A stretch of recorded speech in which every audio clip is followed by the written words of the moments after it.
morning, Lynn. It's been a while since I've seen you. You are a regular on Guelph Life, but we haven't been able to do anything for a while.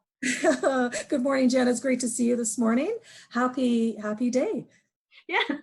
So normally when I see you, we're covering events for Guelph Little Theatre. And of course, since the pandemic started, theaters have had to close. So theaters are dark and it's a sad time, but tell me what's going on behind the scenes. What's Guelph Little Theatre working on and thinking beyond the pandemic? That's a great question, Jan. So we've been regrouping sort of month to month, and what we're doing right now is pulling together as a theater. We have decided to put everything on hold, so to speak.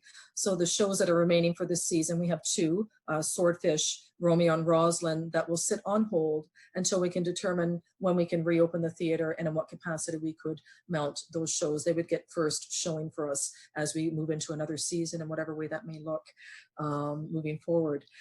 We've been, like yourself and many others, getting together on Zoom and gathering that way and just regrouping literally month to month for the infrastructure of the building and who is allowed to come and go, basically. So they're just assigned people, really, and we're just looking at getting those things in place before we look into maybe some types of programming online, whether it be a Zoom play reading or something like that, to draw people in and keep them interested and going.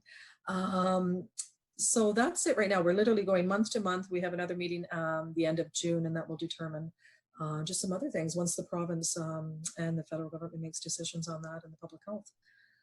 Now, we're one of the lucky theater groups, I suppose, in that in Guelph here, we have our own standalone theater that we own, do we not? Like, it is our theater. Yeah. You're okay to sort of maintain that property for the time being. Yes, good question. Yeah, absolutely, for the time being and for sure. And we were able to put on a few shows last year, 3 out of 5. So yes, we're making plans to sort of leave us in not limbo, but in waiting station, so to speak, as we can try and move forward with other decisions for revenue. Yeah. Now, the theater community is a very tight-knit community, and while I know you're the publicity chair for Guelph Little Theatre, you are not limited to your knowledge nor your your experience with and your knowledge of other theater groups in our area. So tell me, what's the general feeling? What's going on with some of the other theater groups? I've actually been quite impressed. I'm very impressed with the sense of community, and I think others have commented on that too.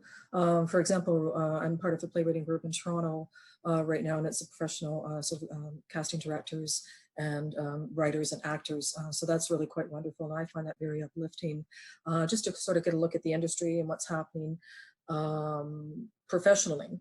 On a community level, I find some of the community groups are coming together, and there's a play reading group with the Laura Community Theatre, and this weekend they're going to be mounting Midsummer Night's Dream, and that's on Sunday evening on Zoom, or pardon me, not on Zoom, but online. It's live, and yeah, it's an abridged version. It was fast and furious, put a bunch of people, cast some people together, you know, a few rehearsals, going to have some sound and costumes, and we're putting that on Sunday night for them. And they're doing, you know, quite good during this time. They're moving in another direction as well. They're looking for a rehearsal space, or pardon me, not a rehearsal space, storage space, to put some of their things as they decide on what their next steps are. I can't really speak more to that, but if you ever needed to contact them regarding any opportunity for storage space that's available for them while they're somewhat in this waiting time, feel free to reach out to them.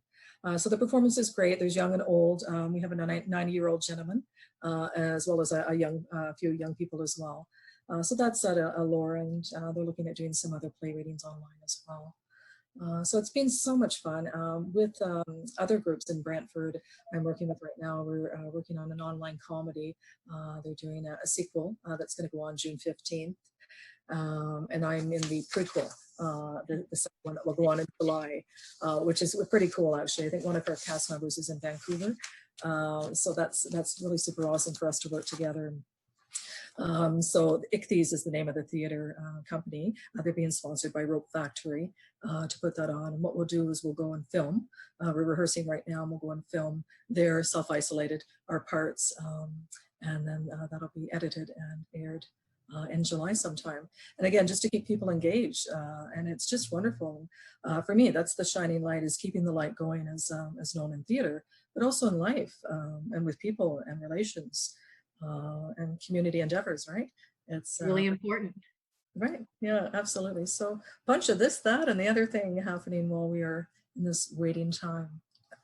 Well, and I guess I shouldn't be surprised that theater people are creative people. And so you will seek out creative ways to still be engaged and do what you love. So Yeah. thanks for taking the time to talk to us today. I really appreciate it. Oh, thank you as well. And you take care, Jan, and I'll talk to you again very soon, hopefully. Yeah, hopefully we get to do this back out in person soon. Awesome. That would be great. Thank you so much. Thank you.